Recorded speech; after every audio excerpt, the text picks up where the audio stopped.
আসসালামু আলাইকুম। আপনাদের সাথে আছে আমি জুবায়ের হাসান। প্রায় ২ সপ্তাহ বিরতির পর আবার নতুন করে ইরান ও যুক্তরাষ্ট্রের মধ্যে যুদ্ধ উত্তেজনা তৈরি হয়েছে। যুক্তরাষ্ট্রের পারমাণবিক শক্তিচালিত বিমানবাহী রণতরী ইউএসএস আব্রাহাম লিঙ্কন মধ্যপ্রাচ্যে পৌঁছেছে। এই রণতরীটি এখন যুক্তরাষ্ট্রের সেন্ট্রাল কমান্ড বা সেন্টকমের আওতাধীন কমান্ড অঞ্চলে প্রবেশ করেছে। ইরানের কাছাকাছি যুক্তরাষ্ট্রের এই রণতরী মোতায়েন বড় ধরনের উত্তেজনা এবং যুদ্ধের সম্ভাবনা তৈরি করেছে। এই মোতায়েন সম্পর্কে মার্কিন প্রেসিডেন্ট ডোনাল্ড ট্রাম্প বলেন, ইরানের পাশে আমাদের একটি বিশাল নৌবহর রয়েছে। ভেনিজুয়েলার চেয়েও তা বড়।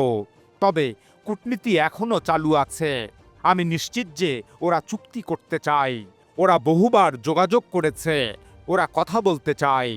ইরান এখন যুক্তরাষ্ট্রের সঙ্গে আলোচনায় বসতে চাইছে। অ্যাক্সিওস সংবাদ মাধ্যমকে দেওয়া এক সাক্ষাৎকারে ডোনাল্ড ট্রাম্প বলেন, ইরান পরিস্থিতি এখনও পরিবর্তনশীল অবস্থায় আছে।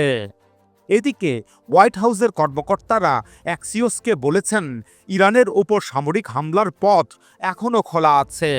তবে ট্রাম্প এখনও চূড়ান্ত সিদ্ধান্ত নেননি।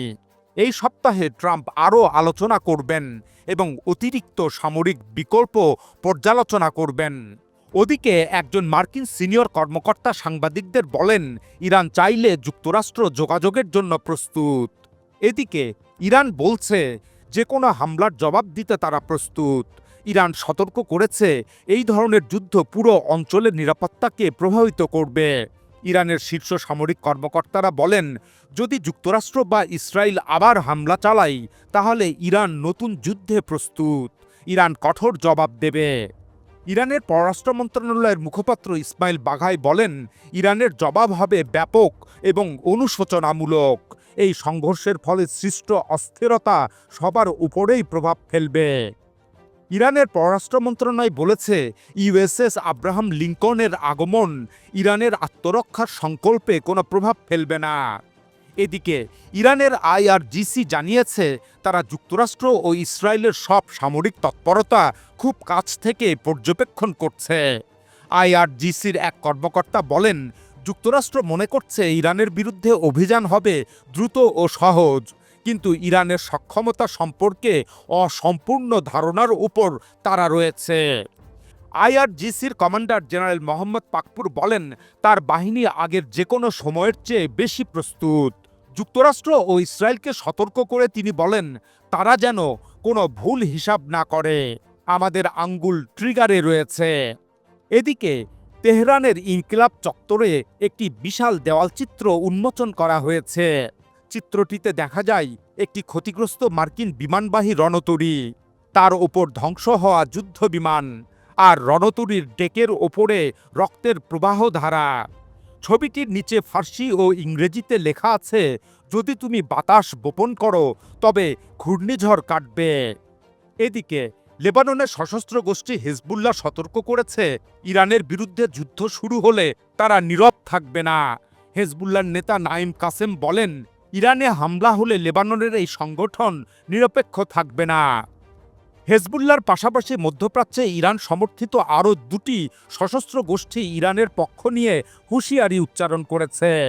ইরান আক্রান্ত হলে তারা নতুন হামলার ইঙ্গিত দিয়েছে। ইয়েমেনের হুথি বিদ্রোহীরা লোহিত সাগরে জাহাজ চলাচলের ওপর আবার হামলা চালাতে প্রস্তুত থাকার সংকেত দিয়েছে। আর ইরাকের সশস্ত্র গোষ্ঠী কাতায়েব হেজবুল্লাহ মার্কিন স্থাপনায় হামলার সরাসরি হুমকি দিয়েছে। কাতায়েব হেজবুল্লাহ জানায়, ইরানের ওপর কোনো হামলা হলে পুরো অঞ্চল জুড়ে পূর্ণাঙ্গ যুদ্ধ শুরু হবে। উল্লেখ্য যে গত বছরের জুনে যুক্তরাষ্ট্র ও ইসরায়েলের বিরুদ্ধে ইরানের 12 দিনের যুদ্ধে লেবাননের হেজবুল্লাহ, ইয়েমেনের হুথি এবং ইরাকের কাতায়েব হেজবুল্লাহ এরা অংশ না নিয়ে নিরপেক্ষ ছিল। এদিকে সংযুক্ত আরব আমিরাত জানিয়েছে, তারা ইরানের বিরুদ্ধে কোনো হামলায় নিজেদের ভূমি ব্যবহার করতে দেবে না। তারা আকাশসীমা ও জলসীমাও ব্যবহার করতে দেবে না। সংযুক্ত আরব আমিরাতের পররাষ্ট্র মন্ত্রণালয় জানায়, ইরানের ওপর কোনো সামরিক অভিযানে তারা কোনো রকম লজিস্টিক সহায়তা দেবে না।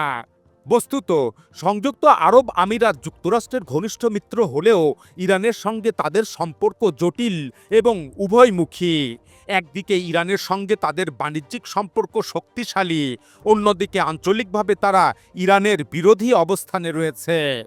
বস্তুত যুক্তরাষ্ট্র ও ইরানের মধ্যে যুদ্ধ শুরু হলে তা মধ্যপ্রাচ্যের মুসলিম দেশগুলোর জন্য বিপজ্জনক পরিস্থিতি ডেকে আনবে, কারণ তাদের নিরাপত্তা ও অর্থনীতি সরাসরি এই সংঘাতের সঙ্গে জড়িত।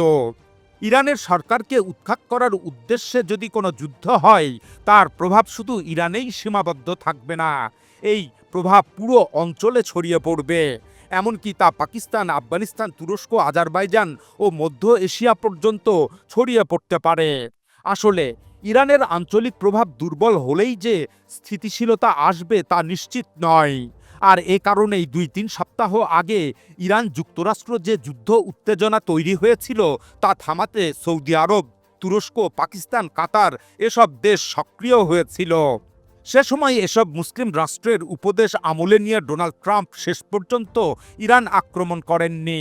তাই বর্তমানে আবার যে যুদ্ধ উত্তেজনা তৈরি হয়েছে তা নিরসনে কাতার কূটনৈতিক তৎপরতা চালিয়ে যাচ্ছে। এখন কথা হলো, ডোনাল্ড ট্রাম্প কি সত্যিই ইরানে হামলা করতে যাচ্ছেন? অনেক পর্যবেক্ষকরা মনে করছেন মধ্যপ্রাচ্যে যুক্তরাষ্ট্রের সামরিক শক্তি বৃদ্ধি মূলত ডোনাল্ড ট্রাম্পের দর কষাকষির কৌশল। বেশিরভাগ ক্ষেত্রেই ট্রাম্প এই কৌশল ব্যবহার করে থাকেন। ডোনাল্ড ট্রাম্পের কৌশল সাধারণত ৩ ধাপে চলে। প্রথমে সর্বোচ্চ চাপ সৃষ্টি করা হয়, এরপরে সর্বোচ্চ অনিশ্চয়তা তৈরি করা হয়, এরপর তিনি কৌশলগতভাবে কিছুটা পিছু হটেন। এই পিছু হটা তখনই হয় যখন তিনি বলতে পারেন যে অগ্রগতি হয়েছে। বস্তুত বল প্রয়োগের হুমকি তার দর কষাকষির একটি অংশ। এটাকে বলা যায় জোরপূর্বক দর কষাকষি। এর উদ্দেশ্য হলো অন্য পক্ষকে আলোচনার টেবিলে আনতে বাধ্য করা, তারপর একটি শিরোনামযোগ্য ছাড় আদায় করা এবং দীর্ঘমেয়াদী যুদ্ধে না জড়ানো। ইরান যুক্তরাষ্ট্র সাম্প্রতিক উত্তেজনায় এখনো পর্যন্ত তেহরান আলোচনা করতে আগ্রহ দেখাচ্ছে, কিন্তু তারা এখনো বাস্তব ও কার্যকর কোনো প্রতিশ্রুতি দেয়নি। এই ঘাটতির কারণেই ট্রাম্পের বক্তব্য কখনো পুরোপুরি যুদ্ধের জন্য প্রস্তুত, আবার কখনো কূটনৈতিক সমাধানই ভালো, এই দুয়ের মধ্যে দোল খাচ্ছে। বস্তুত ডোনাল্ড ট্রাম্প এখন অনেকটা কিনারায় দাঁড়িয়ে শক্তি প্রদর্শনের খেলা চালিয়ে যাচ্ছেন। এই অবস্থায় ডোনাল্ড ট্রাম্প বাস্তবসম্মতভাবে ইরানের কাছ থেকে যে ধরনের ছাড় আশা করতে পারেন তা হলো, তিনি বাস্তবসম্মতভাবে ইরানের পারমাণবিক কর্মসূচির ওপর আরও কঠোর নিয়ন্ত্রণ চাইতে পারেন। এর মধ্যে থাকতে পারে উচ্চমাত্রার ইউরেনিয়াম সমৃদ্ধকরণ সাময়িকভাবে বন্ধ করা বা কমিয়ে আনা, পর্যবেক্ষণ ব্যবস্থাকে আরও বিস্তৃত করা এবং আরও কঠোর এবং গভীর পরিদর্শনের অনুমতি দেওয়া। ডোনাল্ড ট্রাম্প ইরানের ক্ষেপণাস্ত্র কর্মসূচি নিয়েও কিছু সীমিত ও মুখরক্ষামূলক ধরনের নিয়ন্ত্রণ চাইতে পারেন, যেমন ক্ষেপণাস্ত্র পরীক্ষার সংখ্যা সীমিত করা অথবা ক্ষেপণাস্ত্র স্থানান্তরের ওপর নিয়ন্ত্রণ আরোপ করা। কিন্তু এক্ষেত্রে ইরান তার ব্যালিস্টিক ক্ষেপণাস্ত্র কর্মসূচি পুরোপুরি ছেড়ে দেবে এটা খুবই অসম্ভব, কারণ এই কর্মসূচি ইরানের প্রতিরোধ শক্তির মূল ভিত্তি।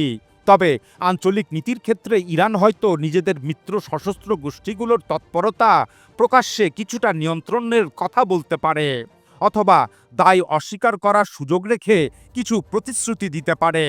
কিন্তু এই সম্পর্ক পুরোপুরি ছিন্ন করা ইরানের জন্য বাস্তবসম্মত নয়। বিশেষ করে ইসরায়েলের সঙ্গে অনাক্রমণ চুক্তি করা রাজনৈতিক ও কৌশলগতভাবে প্রায় অসম্ভব।